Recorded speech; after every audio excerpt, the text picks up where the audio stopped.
Alright, so latest update no dito sa may Davao City. Um, Downtown area, Poblacion District, Agdao District, Buhangin District, Lanang District. So ipapakita ko sa inyo yung lugar no. Kumbaga kuhain natin to kasi panibagong hitsura na naman to dito gawa nung parang 2 months ago yata ako yung huling pumunta dito para mag-vlog. At nakita ko ngayon na parang may pagbabago na no, sa mga high-rise buildings na nakapaligid sa lugar na to kung saan tayo nakatayo. So ayun, number 1 na spotting natin is itong si Dorian Hotel no. Dati si Dorian Hotel na yan, hindi yan masyadong visible kasi skeleton lang ho yan no, dati. Yan, zoom in natin. So that's Dorian Hotel. Ay sorry. Yan, so si Dorian Hotel is dating skeleton kaya hindi siya masyadong visible no from afar mula dito sa ating kinatatayuan. Pero ngayon makikita na ho natin siya kasi yung skeleton parang nadadagdagan ng mga semento, di ba? And Dorian Hotel. Tapos yung sa likod naman ni Dorian Hotel is ano yan sa Abrisa Tower. Tama ba ako mga hagala? So ito naman ang under construction naman na, yun ba yung Ion Blue? Pwede no, di ako sure din kung Ion Blue ba yan. Tapos ito naman meron dito building. Natabunan nga lang siya nitong itong structure na to, itong gusali, yung bubong. So okay lang no. Never mind, basta ang mahalaga yung napaka-iconic na si Dorian Hotel is soon to rise or soon to be functional na siya no. So parang paras din naman hindi rin siya masabing soon to rise kasi naka-raising up na ho talaga siya dyan sa area na yan. Kumbaga parang renovation lang. Tapos ito naman siya is Sida Hotel by Ayala. Tapos ito naman ang Abrisa Tower, Ion Insperia. Ito naman yung Ion Tower. Ito naman yung Abrisa, yung malapad lang na may bubong na kulay puti or gray or ivory color. Ito naman basta nakalimutan anong pangalan nitong building na to, basta sa Abrisa din yan sakop Okay. Tapos ito naman anong building to dito? So ano yan, Camellia North Point. Tama ba? Wait lang, hindi yata. Camellia, paano naging Camellia North Point? Grand Regal. Sorry naman. Tama ba, Grand Regal ba siya? Ay nagkakandalito na tayo dito. So sige, tama sure na ako pala. 101% sure that's Camellia North Point. Itong mataas na gusali. Actually yan building 4 yan. Itong sa natin harapin yung building 4. Ang building 3 naman itong gitna. Yung mataas na yan, yung malaki. That's 16th floor. Ika 17th floor yung kanyang roof deck. Yung yung patuyuan ng damit area. Tapos yan. So malaking structure din yan no. Dagdag din yan sa sa beauty no ng skyline ni Davao. Isa rin yan sa nagbibigay ng ng dagdag no sa view sa Davao City sa downtown area. Tapos dito naman na area tingnan natin kung may mas patan dito ng mga gusali na matataas. Ano ba yan? Okay. City Gate and NCCC Mall of Davao. Ay sorry, City Gate and NCCC Mall sa may panorama, sa may Buhangin. Yan. Sa may Buhangin Milan papuntang Digato and Kabantian intersection, di ba? Paggabi yan maganda yan kasi yung LED light ho talaga niyan ay makikita ho natin mula rito. LED light ni City Gate. And okay, dayo tayo dito sa area na to. Para mo nakikita natin dito, no? Parang saan ba yan banda? Is that Diversion Road? No, pwede no, Diversion Road yan. Tapos parang Kingdom of Jesus Christ. Tama ba? Tapos tanaw din natin yung hindi na ako sure kung meron dyan. Dito na lang tayo sa Lanang District. Yan, tingnan natin. That's Lanang District, no? So Lanang District is located ho yan sa tinatawag nating Dakudao Loop. Dakudao Loop is dalawang township, no? Ang makikita natin dyan. So SMDCI by SM, no? So yung Lane Residences na mga condominiums. Tapos SM Lanang Premier. Tapos ang pangalawa na is ang Davao Park District. Yung pangmamayari ng Mega World 11 hectares. Tapos yan yung mga nila, mga gusali, soon to rise Sonto functional na yan. Tapos Davao Finance Corporation. Davao Finance Corporation ba tawag dyan? Yung building na to, yan ang kulay blue. Yan. Basta BPO, tatlo dyan. Concentrix, VXI, and I-Core. Diba? So, materialize na yung ano, kay Davao Park District. Mahina man, mabagal man, pero at least slowly but surely. And of course, hindi pa papatalo ito si, ano ba yan, nakikita natin, Dositani. Dositani o Grand Regal? Ah, okay, Grand Regal Hotel. Pagmamayari ng mga Gaisano family. Tapos, ito si Dositani, yan, sa may ano, Lanang. Tapos, Ashwila Cove tayo. Tingnan natin sa Ashwila Cove. Yan. Ashwila Cove. Billionaires Row. Ha, di ba? Pag hindi ka bilyonaryo, hirap ka makabili ng ano, maka-acquire ng ano dyan, unit. Siyempre, profiling yan eh, no? Saan ba galing ang pera mo? Paano ka naging mayaman, di ba? Baka kidnap for ransom ang pinakakitaan mo. So, delikado ka dito. Hindi ka pwede bawal, di ba? Sa'yo na yung ano mo, bilyones mo. So, lifestyle check ka dyan talaga. Paano mo na-afford? So, profiling ang magaganap pag makabili ka ng unit dyan. Kaya kung milyonaryo ka lang na, ano, medyo depende, no? Kung i-approve ka, kung bibigyan ka ng unit. Kasi yung car park pa lang dyan, pagkakarinig ko, nasa mga, di bababa sa 2 million ang ano, parking space. Yan lang. Tapos, ito na area. Tingnan natin dito na side naman sa coastal area, you know? Yung magiging iconic na ano natin, coastal bridge. Yan na yata ang pinakamahabang coastal bridge dito sa Davao. Mas mahaba pa yan, no? Although hindi ko sigurado kasi hindi ko nabasa yung ano, yung description sa Bangkal Matina na tulay, Talomo Bangkal na tulay, coastal bridge. Kung alin sa kanila dito ang mas mataas ni Magsaysay Junction Coastal Bridge. Diba? Ganda niya, no? Sa malayuan kapag nasa Island Garden City of Samal ka, super visible ho yan. Napakalaking ano yan. Tingnan. Meron nga akong ano, shinare na picture sa parang ano, urbanist, Asian urbanist, tsaka sa parang ano, mga cityscapes, mga gano'n, no, na mga pages. Meron nagsabi, parang hindi siya maniwalang may ganyan sa Davao. Hindi daw yan sa Davao City. Para daw siyang sa Cebu. Well, ano, may pagkakahawig naman talaga sa Cebu sa SRP area. SRP area lang ha. Kasi kapag sinabing yung Sisilix talaga, iba yung view talaga ni Sisilix, the best na. Walang katulad.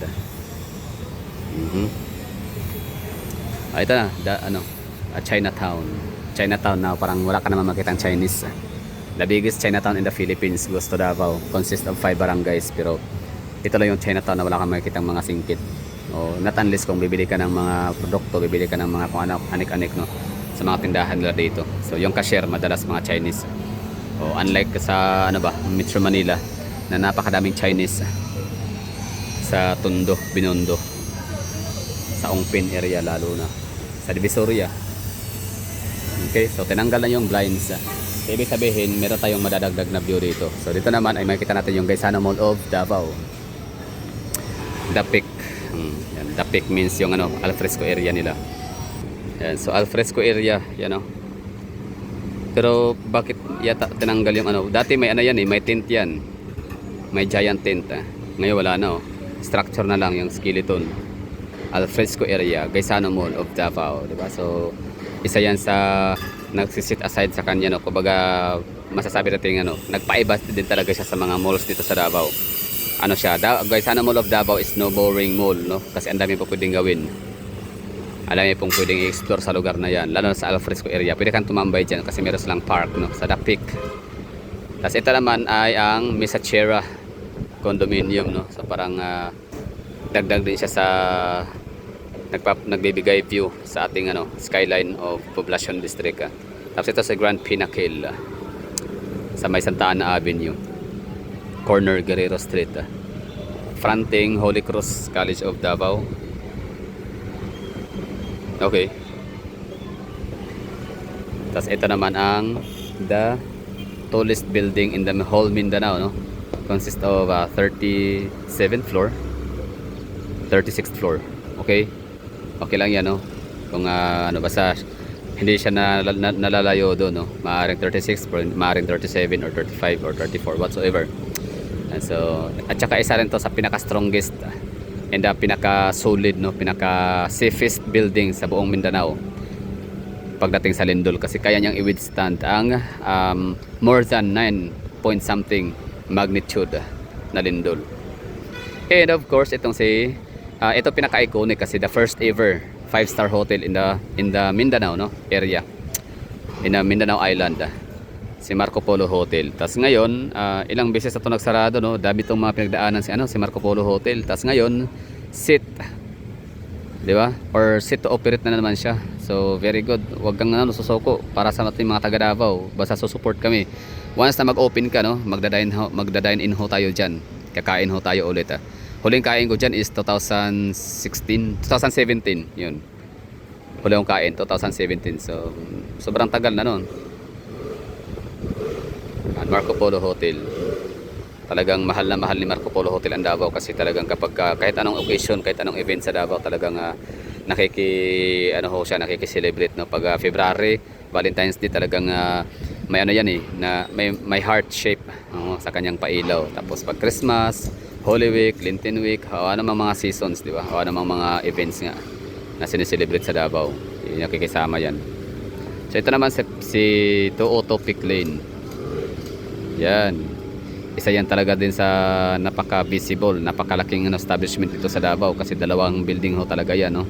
Tapos ang kanyang magiging design ay siya, no, agila. Tapos si Avida Tower ay hindi makikita, gawa nung nasa likod ni Topic Lane.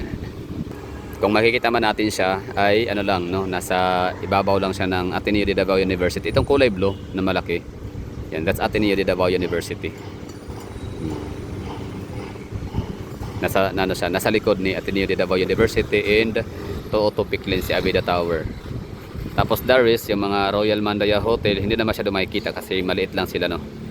Tapos pero meron tayo, no, nakikita pa rin building si Verdon Park. Wait lang where are you? Ayan. Verdon Park, ladies and gentlemen. Isa rin yan sa pinakamalawak, parang 9 hectares, 10 hectares. Ang nagmamayari niya mga Consonhi family. Na kilala talaga din sila. Isa sila sa may pinakasikat na pangalan when it comes to construction firm, Consonhi. Pero ang reputasyon nila when it comes to building dito sa Davao, parang may mga back job, no. Hindi may mga cracks during lindol. So parang sila yung pinaka mababa yata ang quality or yung parang standard nila. Basta wala silang sinunod na standard or benchmark sa ibang mga building. Kaya ayan sila, na every time na may lindol, kahit 7 point something magnitude, yan, nagka-crack. So yan lang, Verdon Park. Tapos ito si VXI, si Philcrest Central or Philcrest Centrale. Kayo nang bahala dyan kung paano nyo basahin yan, or ibigkas.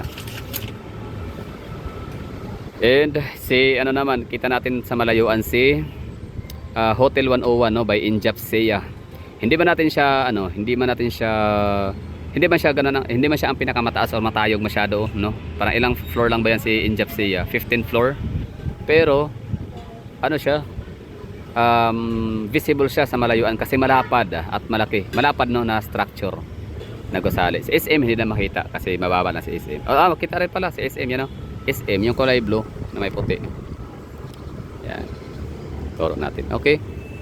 So, that's all. Makita natin mga structures, buildings dito sa Davao City Population Area, Population District. Okay na tayo dito. So yan lang, maraming salamat. Siyempre, dagdag din sila Magallanes Residences. And yung may cranes naman dyan ay ang Crest Inn, no? So abangan din natin yan, Crest Inn. Ang namamayari ng Crest Inn ay ang Philcrest din, no? Philcrest. Kaya pala siya tinawag na Crest kasi Philcrest. So ibig sabihin, si Phil is Philly, si Chris is Chris. So magkasawa sila, magkapatid. Si Philly and si Chris. So pinagsama, Philcrest. O diba, gawa ko istorya dito. Pero sure ako dyan, kaya siya tinawag na Chris kasi dahil sa from the word Philcrest, no. So kinuha yung panghuli na pangalan, Chris. Philcrest, tsaka yung Central Convenience Store dito sa Davao, sila yung nagmamay-ari. Yan sila, mga taga Davao talaga sila, legit na negosyante. Okay na tayo. So kung sa Cebu is meron silang Gokong Way, merong mga Gaisano. Dito naman sa Davao meron tayong Kenneth Oy, yung may-ari ng DICT, dito Telecommunication Phoenix. At meron din tayong ano, yung Oy. I mean ano, yung basta sa Philcris. Oy yan din sila, Oy di ba apelyido. So yun lang siguro, maraming thank you sa mga nanonood. Ay ano, meron pa pala si ano, si Jollibee owner no, si Juan ano, si Tan. Ganun. Basta si Tan Kakchong.